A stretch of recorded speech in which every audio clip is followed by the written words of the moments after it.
Welcome to The Human Code, the podcast where technology meets humanity, and the future is shaped by the leaders and innovators of today.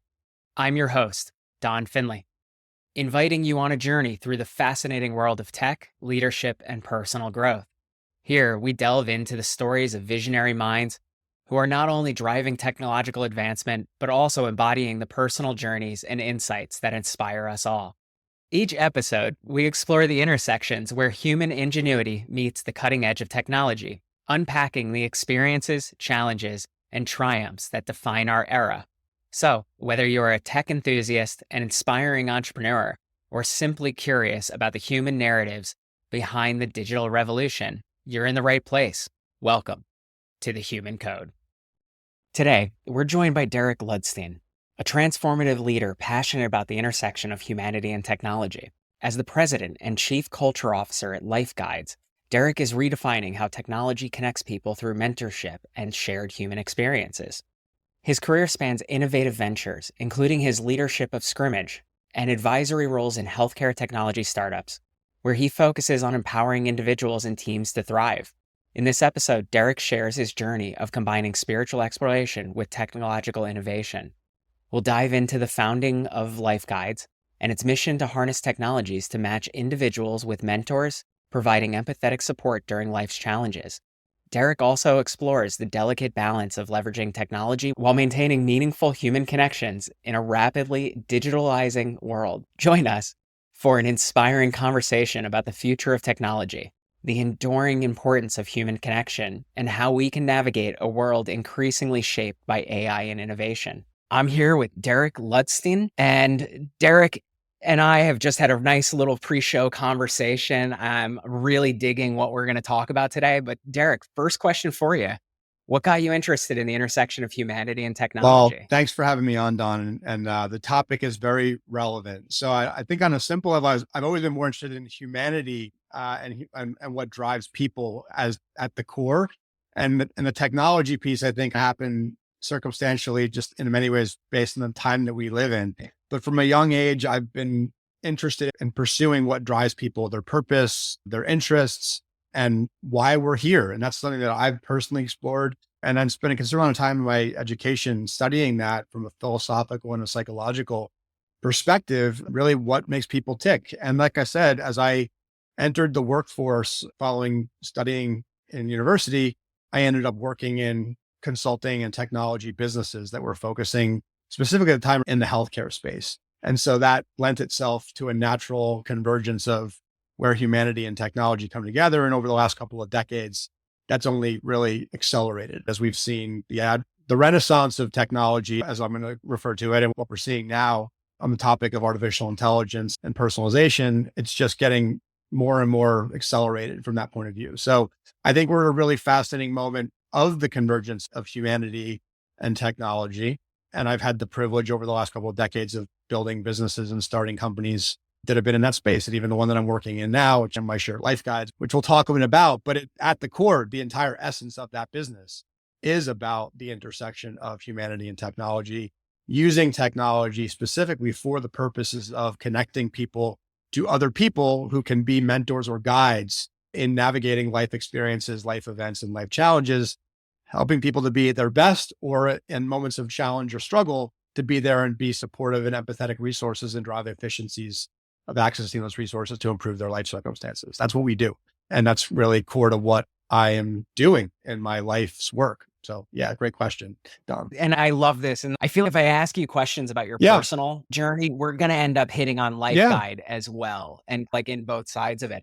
But when you spoke about people's drive, their purpose, and like, what are their interests? How does that process look for you? Or what was the most insightful thing that you got from that? I'll just share a little story. So at the age, and I've shared this on a few other podcasts, at the age of 7, for whatever reason, I was already asking myself the question that many people ask at some point in their life or persistently in their life: why am I here? And that was I remember it vividly, just being in my childhood bedroom and having, for lack of a better term, a conversation with myself or with God or whatever, saying, what am I here for? What am I here to do? What am I here to learn?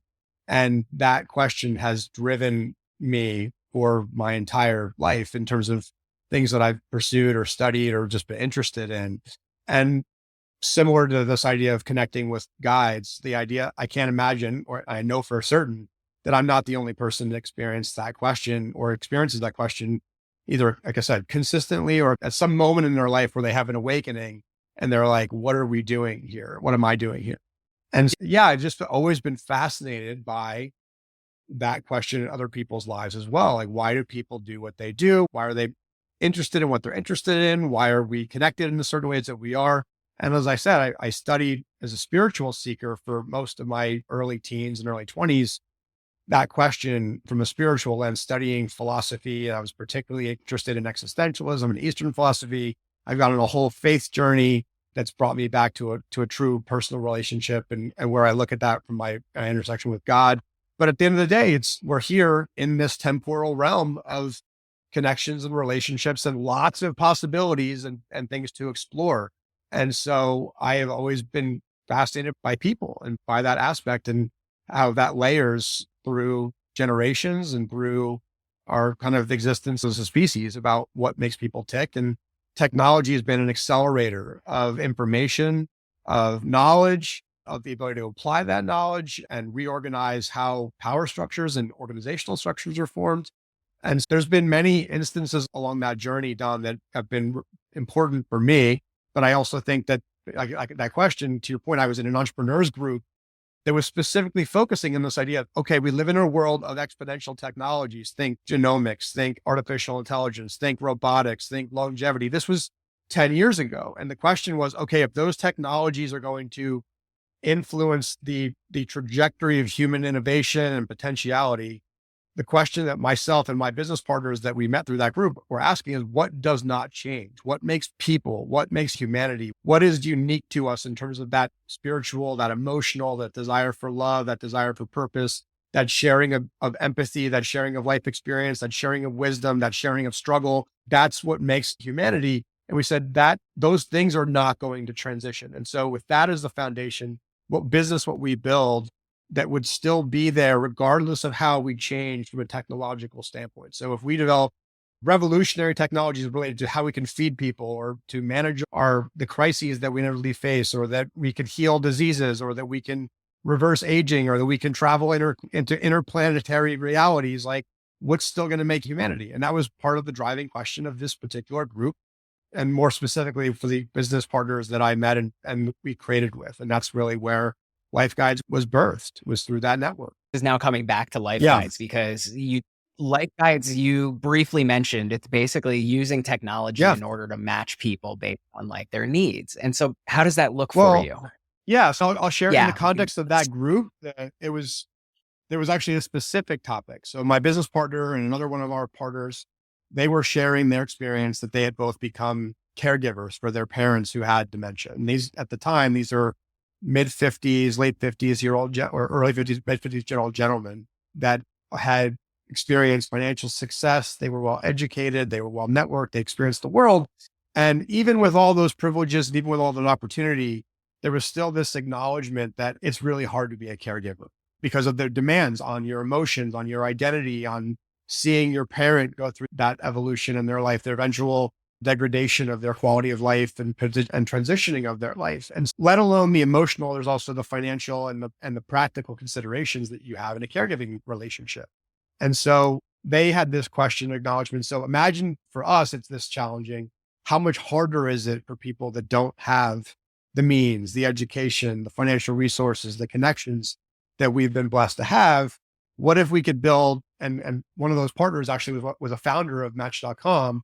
What if we could build a Match.com like experience, not for dating, but for caregivers to find their person who'd been through that so they could pick their brain, not through searching on Google for hours and hours on end, but talk to someone and get real world firsthand experience and counsel from someone who'd been through that. And I had secondhand seen this. I was not a caregiver directly for my grandparents, but I'd seen my dad and my stepmom be that for my grandparents. And so I had a lens removed of saying, okay, I can empathize. I can relate to what these gentlemen are going through, having been caregivers. I've seen it secondhand, so I understand it. And what I saw as well was that same model applies not just for caregiving, but for any life experience, whether it be becoming a parent for the first time or going through a relationship transition or a divorce, or relocating across the country for a promotion, or transitioning from active duty military to civilian life. These are all examples of hundreds of unique experiences that people go through every day, where they may or may not have the resources, the knowledge, the network, or the experience to figure it out. And so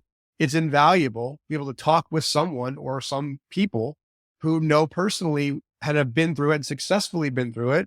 These are the things that I wish I had known at the time. These are the things that you should be aware of. Here's resources and places that you can go and access information to improve the efficiency or the taxing of the emotions or mental taxation that happens in that way. And so that's really what LifeGuides is doing. And the cool part about it is, because we are human beings and we all are experiencing these challenges and these moments of struggle and triumph, all of us has a story or experiences or attributes that we are able to then share. And so we're tapping into this unrealized potential of human wisdom and insight to be communicated in real time in a moment of someone's need or opportunity for growth, where they've chosen that and they've sought that. And think back to where we were in tribal natures, where you'd go seek your elders, you would seek those in the village who'd been through the situation. We now have an internet, like you and I are talking across the country right now, as if we're sitting in the same room.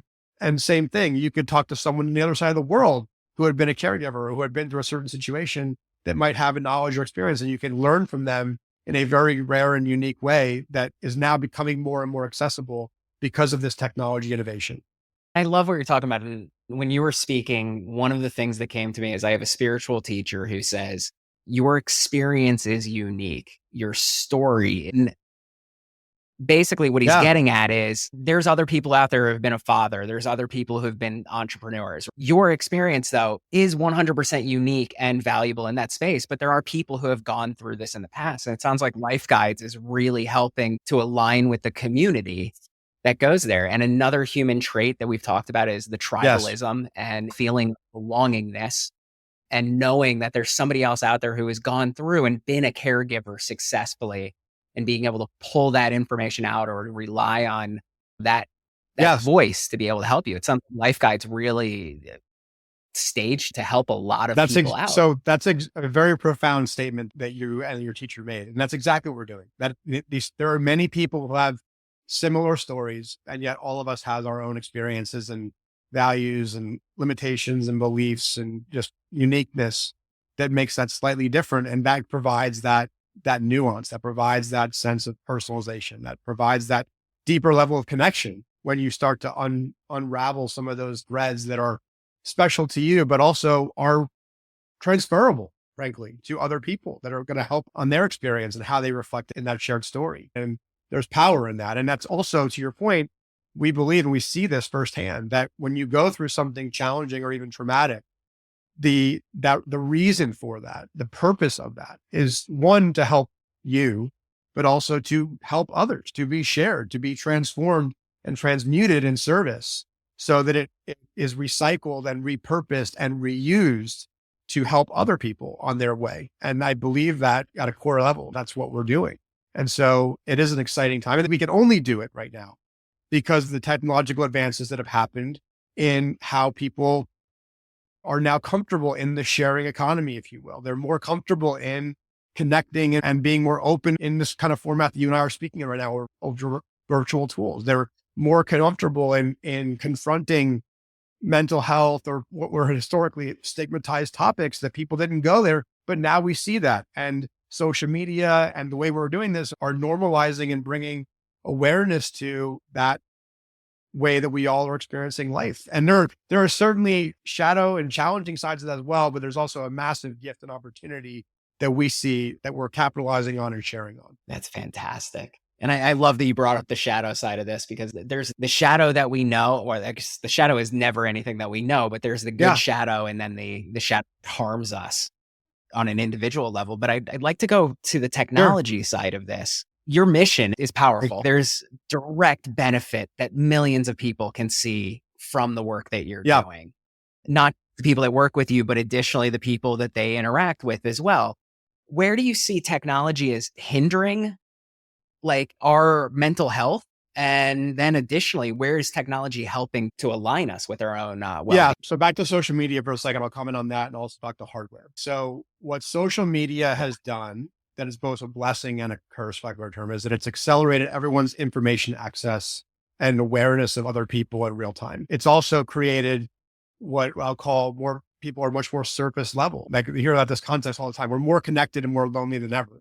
The reason for that is because everyone is like a mile wide and an inch deep. And you see the highlights and you see the story that people construct for that platform. And it's not necessarily representative of reality in the day-to-day mundane things that we all do as people. That's part of being human. It's just the moment by moment reality of living. And it does not capture that well. And so that's one aspect of where I think social media has done a disservice, and partly where we're trying to counterbalance that by saying, go deeper in an interaction with a person or people in a way that you may not typically have done with someone you didn't know that well, or a quote unquote stranger in the sense of a guide. You build relationships. That's one aspect of it. And then secondarily, back to technology, because we have access to cell phones and devices round the clock, again, back to the beauty of information and access, and everything can be consumed at the matter of a click or two. And we now have this conditioning for instant gratification, and we're constantly on our phones, distracting ourselves from being present. And I think that's another element, and that's causing, frankly, that looping, for lack of a better term, of people's present or lack of presence. And they're living in a way that is not helping them. And they are, frankly, addicting themselves mentally to these devices and not necessarily aware of that fully. And if you're not careful, if you if you allow the software to run you, quote unquote, you will surround yourself into echo chambers, and it's easy to go into places that are not conducive to people's best selves or best potential coming through. And so we can have a whole conversation around just this topic, frankly. And I am passionate about this. Absolutely. But I think that's a key driver of mental health. And then in addition, getting into the real world, beyond numbing ourselves, people are not as physically active. They are not as interactive with one another in real life. That's also undermining them. Our diets and how we consume not just digital information, but all sorts of information, food and otherwise, are not helping that. And I just think there's a lot of contributing factors in society, but this is an element of it. And yeah, that's a simple level. But what we are trying to do with LifeGuides, again, is bring people back to using this to connect, to talk with someone, to refine and define healthier habits and usage of technology, and hopefully go back into the real world and apply that in their day-to-day lives to have healthier relationships, have healthier mindsets, and to make better decisions in the type of content and the type of contents that we consume in every aspect of our life. And we're definitely going to dive deeper into that, because the one thing I just want to touch on is, while you were speaking about the aspects of where technology has led us down a path that it isn't in our best interest, and no fault of technology, but really it comes down to everything. You are what you eat, and everything is food. Yeah. And today I'm literally walking around with junk food in my pocket, or like the easiest accessible, but I could also have it. It could be carrots. It could be something else that actually helps to serve it. And the vision that you've outlined here is, how do we actually bring ourselves to using technology to bring us closer to other people, or to connect us to the people that we can relate with as well? In the ideal state, let's see, even 20 years down the line, go total Jetsons on us. How does LifeGuides fit into your daily life and my daily life as well? To your point, I think that so just to comment, everyone's going to have a unique experience of how they live their life. But I believe that in an ideal situation, you are going on using LifeGuides on a regular, if not daily basis, to have a session to get some insight and perspective on something that you're doing in your life that you want to improve upon. And it could be everything from your career to your relationships, to your mindset, to your parenting, to your struggles. There's the idea that you can go on and you can, much how people use Google today to search on something, you can go on and you can access the collective wisdom and insight of the crowd, and we're going to be better and better at doing that. And to your point, there is no reason that anyone should have to be suffering in silence, if you will, and knowing that there's someone out there that they can access almost instantaneously to talk with them and get some perspective on this. And so I think but I think at the same time, there is this, you call it dystopian or utopian environment where you meant on our pre-call, we were talking about artificial or augmented reality and virtual reality. Like, where is that intersection between the temporal world and the digital world? And what is the right balance of that? And it's a really challenging spot to be in because from our perspective, we do have young children. We give them very limited technology access, like very limited.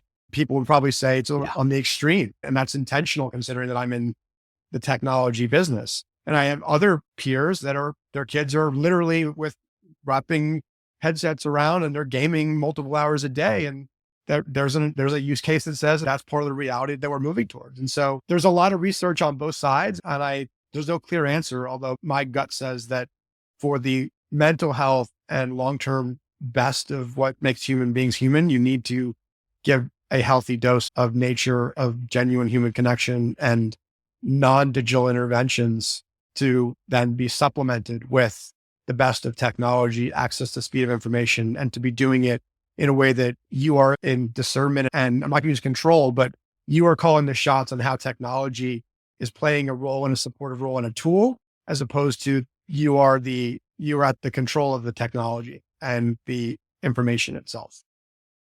I love this conversation for a couple of reasons. One, it's going to be really impactful for the people that are listening, knowing that you have to be able to walk away from it, get nature, get exercise, have connection with people, because we're both sitting down here in offices and there's a lot of connection that you can do in this space, but there's something to be said about that in person, that like direct human to human contact that we can go.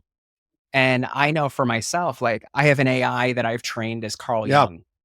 So I can do lightweight therapy with Carl Jung. And at the same time, like it can be really insightful for what I can share. And also it's not a human. Like it's not that level of empathy, compassion, connection that you can go. It's still grounded logically. What are some of the warning signs that people can be aware of if the technology is driving them?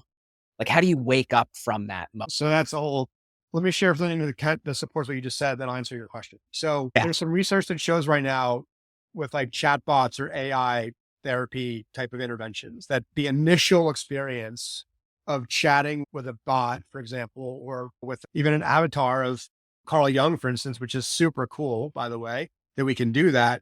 While your initial experience of that will generate positive outcomes, that drops and dips quickly. So whereas with a human intervention, you're going to receive a consistency and potentially a gradual upswing, what you're going to see with digital is this up and then down. That's what they're seeing right now. And specifically related to mental health, for example, that there's an acute moment where it's helpful in the moment, but it does not provide sustained relational support because we know on a core level that it's not humanity. At the same time, I read an article the other day and it was talking about, sadly, this teen that had literally built a relationship, from their term, with an AI woman and was like, I'm going to leave and committed suicide because he felt that he was going to connect with this digital woman that he had built a relationship with. Like, that's the level of extreme that we have at risk of how this technology, when not, I don't want to say, when we're not fully aware of how it can be utilized for young, impressionable minds in particular, can be distorted and misplaced. And there's risk of that in every aspect of life, but that's a particularly profound example. And I think that, to your point, there are ways, even in the device, that notifies you of when you've exceeded your intended interaction with a device. Like I'm highly encouraging of using time setting and limits on certain apps, especially when it comes to social media or other pieces. I think it's important to step away and examine your thoughts. And so I do this a lot, even in debating politics, for example, taking a step back. What is this really about? Asking a lot of that deeper level of why is this work? What's driving this? Is this valuable? Is this serving this relationship? Is it serving my interests? Is it serving that other person? It requires another level of just awareness of the interface between you as a person, your thoughts, your outward expression with that technology, as well as how that affects your relationship with others. And I don't know, in fact, I'm quite certain that we've not done an effective job yet of helping to teach the next generation how to do that. And in fact, we hear oftentimes from this emerging generation of youth that they feel more comfortable talking with their devices than they do talking with real people. And how alarming is that? Oh, it's Yeah. scary. Like just to think that your kids are growing up in a world where this is their comfort and there's so much beauty out there that they're Yes. missing. And also at the same time, I think you and I are probably around the same age. We grew up without cell phones. We grew up pre-internet. Actually, my internet was hitting us right around high school, by comparison. So we had touch grass. Like we were out there, we were in nature, we were lost for hours. There was like no connectivity. And at the same time, that gave us some grounding, and there's no way to walk away from that. And in fact, from like 2006 to probably 2015, every vacation I chose to go on was a place where my cell phone wouldn't work. I no longer can do that. That's basically like the cell phone works. I have one more vacation that I can do that, but I have to go into the Amazon 3-day trip. And I'm starting to think that they're probably a year or two away of actually being fully connected. Yeah. Which then means you have to take responsibility to turn it off. Exactly. And that's where the shift is going back to, is the individual has to take responsibility to disconnect, not because you can no longer just circumstantially disconnect at that point. I remember back to your comment. So yes, I think it's fascinating. I believe our generation, that moment, like in time of the pre-post, actually has a really important role to play in this time, because it's almost like the transition of an old age and a new age, the pre and the post of technology playing the role of ubiquitous access. And you know what? AI has that same sort of transition point. I think it's even more important for what you're doing in LifeGuides now to take those lessons that we've learned from the last 20, 30 years of this into this new space of now you have a technology that's so advanced that if its goals aren't aligned with yours, you have to recognize that, because it will manipulate you into getting its goal done. There's certainly a risk of that. And even social media. We've seen this with social media, like optimizing for attention.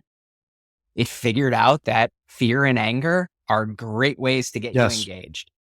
But living in those states isn't healthy for you and I. And we're talking about technology that's probably going to be 100 times, 1,000 times more sophisticated. So how would you recommend that people connect to themselves in this space? And additionally, how do you sign up for LifeGuides? So that former question, I'm not big on giving advice. That's right. Just to be clear, that's even part of the guides model. We don't tell you what to do.